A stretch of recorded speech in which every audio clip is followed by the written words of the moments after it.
जय हिंद। आज हम करने वाले हैं ऑक्सफोर्ड बेसिक इंग्लिश ट्रांसलेशन के एक्सरसाइज 18 को, जो चैप्टर 6 नो एन के अंतर्गत आता है। ये एक्सरसाइज भी है राइट इनटू इंग्लिश, मतलब अंग्रेजी में अनुवाद करें। पहला सेंटेंस है यह पानी है, इसका इंग्लिश होगा यह का this is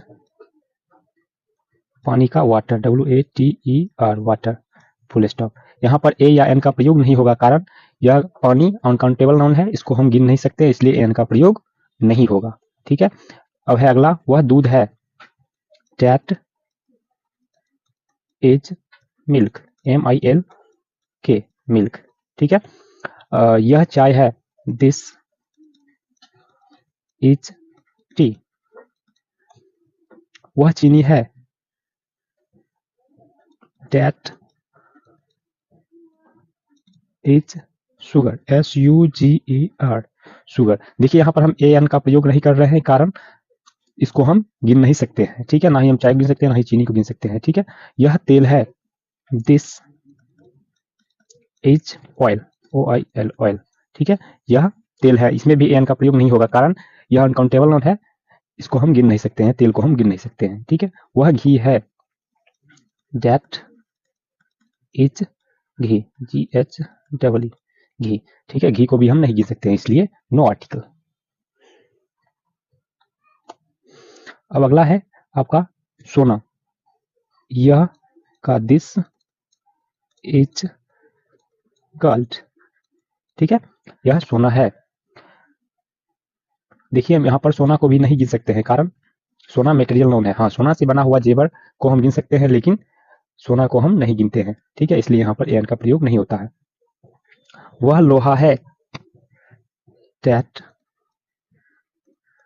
is iron, IRON, iron. ठीक है। यह आटा है, this is floor, FLOUR, floor. ठीक। वह चावल है, दैट इज राइस। यह दही है, दिस इज कर्ड। वह मक्खन है, दैट इज BUTTER, बटर। ठीक है, दैट इज बटर। यह नमक है, this is salt, SALT, L है ये, साल्ट। ठीक है। देखिए हम बटर, कर्ड, साल्ट को नहीं गिन सकते हैं, इसलिए हम आर्टिकल एन का प्रयोग नहीं किए हैं। ठीक है, जिसको हम नहीं गिन सकते हैं उसके पहले हम एन का प्रयोग नहीं करेंगे। अब है वह दाल है, that is pulse, PULSE, pulse. यह कौशल है, this is Kaushal, KAU, कौकर, SHAL, कौशल। ठीक है, यहाँ पर भी ए एन का प्रयोग नहीं होगा, कारण कौशल प्रॉपर नाउन है, नाम है। ठीक है, नाम के पहले हम आर्टिकल प्रयोग नहीं करते हैं।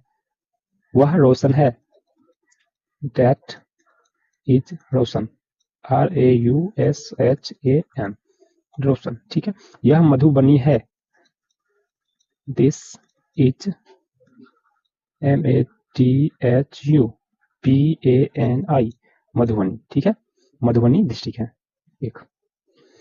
वह दरभंगा है, दैट इज DARBHANGA, दरभंगा। ठीक है, ये ए है। यह बैल है, दिस इज एन ऑक्स। देखिए यहाँ पर एन का प्रयोग किए हैं, कारण बैल को गिन सकते हैं, और एन इसलिए लगाए हैं क्योंकि ऑक्स का प्रथम अक्षर स्वर ध्वनि उत्पन्न करता है। ठीक है, ओ है, इसलिए एन। यह गाय है,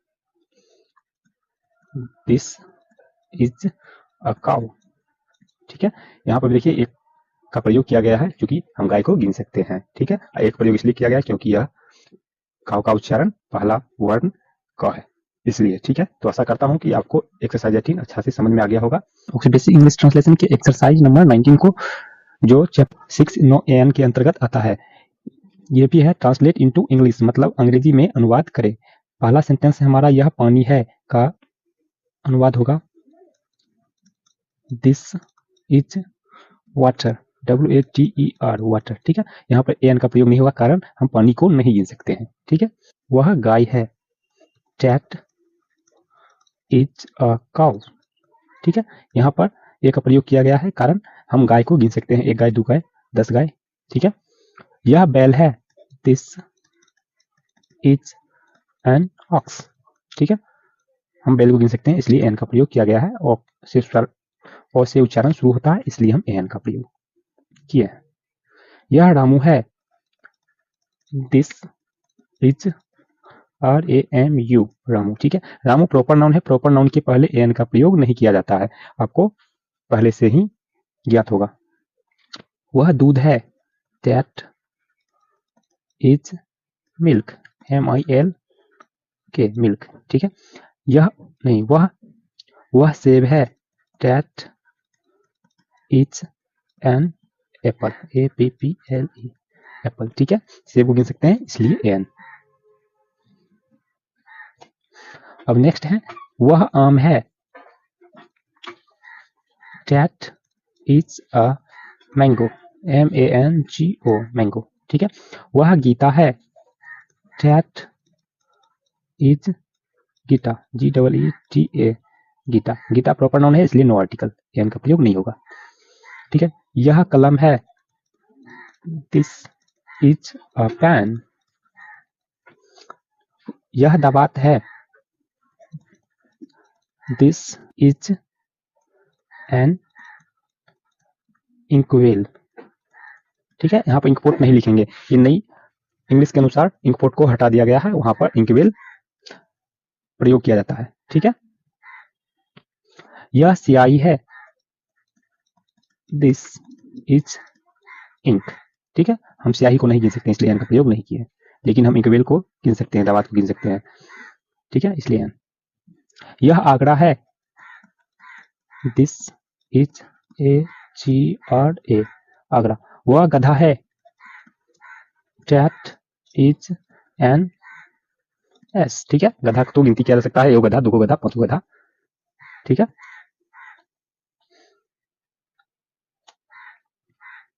वह घोड़ा है, दैट इज अ हॉर्स।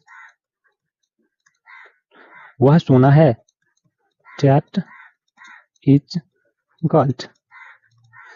यह पेड़ है, दिस इज अ ट्री।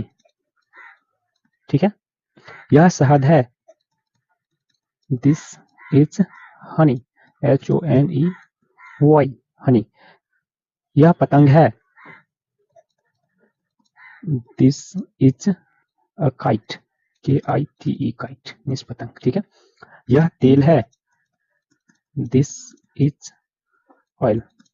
ठीक है, यह अंडा है, दिस इज एन एग। अंडा को हम गिन सकते हैं, दुकान में जाते हैं तो कहते हैं 1 अंडा चाहिए, 2 अंडा चाहिए या 1 दर्जन अंडा चाहिए। ठीक है, इस प्रकार से हम इसको गिन लेते हैं। यह शराब है, दिस इज वाइन। ठीक है, वाइन मतलब शराब, शराब को हम नहीं गिन सकते हैं। ठीक है, क्योंकि यह पानी की तरह लिक्विड होता है। ठीक है, वैसे शराब होता है बहुत खराब। ऑक्सफोर्ड बेसिक इंग्लिश ट्रांसलेशन के एक्सरसाइज नंबर 20 को जो ट्रांसलेट इनटू हिंदी है, मतलब हिंदी में अनुवाद करना है। ठीक है, तो हमारा पहला सेंटेंस है, दिस इज वाइन, यह शराब है, शराब उससे बहुत खराब है। दिस इज एन एग, यह एक अंडा है, या फिर इसको ऐसे भी बना सकते हैं, यह अंडा है। एक का प्रयोग नहीं भी कर सकते, मर्जी है तो कीजिए। ठीक है, कोई दिक्कत नहीं है। दिस इज ऑयल, यह तेल है। दिस इज अ काइट, यह पतंग है। या फिर इसका हिंदी यह भी हो सकता है, यह चील है, यह चील है। काइट का हिंदी चील भी होता है। ठीक है, पतंग भी होता है, दोनों। ठीक है, आप गूगल करके देख सकते हैं। दिस इज हनी, यह शहद है। दिस इज अ ट्री, यह पेड़ है। अब नेक्स्ट सेंटेंस है हमारा दैट इज गोल्ड, वह सोना है। दैट इज अ हॉर्स, वह घोड़ा है। दैट इज एन एस, वह गधा है। दिस इज आगरा, यह आगरा है। दिस इज इंक, यह स्याही है। दिस इज एन इंकवेल, यह दवात है। दिस इज अ पेन, यह कलम है। यह एक कलम है, यह भी दे सकते हैं, गलत नहीं रहेगा, ठीक है। दैट इज गीता, वह गीता है, ठीक है। अब हमारा अगला सेंटेंस है दैट इज अ मैंगो, वह आम है। दैट इज एन एप्पल, वह सेब है। दैट इज मिल्क, वह दूध है। दिस इज रामू, यह रामू है। दिस इज एन ऑक्स, यह एक बैल है। दिस इज अ काउ, यह एक गाय है। दिस इज वाटर, यह पानी है। तो ये रहा हमारा एक्सरसाइज नंबर 20 का कंप्लीट सॉल्यूशन। यदि आप पीछे का एक्सरसाइज नहीं देखे हैं तो प्लेलिस्ट में जाकर जरूर देख लें। ऑक्सफोर्ड बेसिक इंग्लिश ट्रांसलेशन नामक प्लेलिस्ट में सारा वीडियो एक साथ मिल जाएगा। अब मिलते हैं नेक्स्ट वीडियो में नेक्स्ट एक्सरसाइज के संग। तब तक के लिए थैंक यू।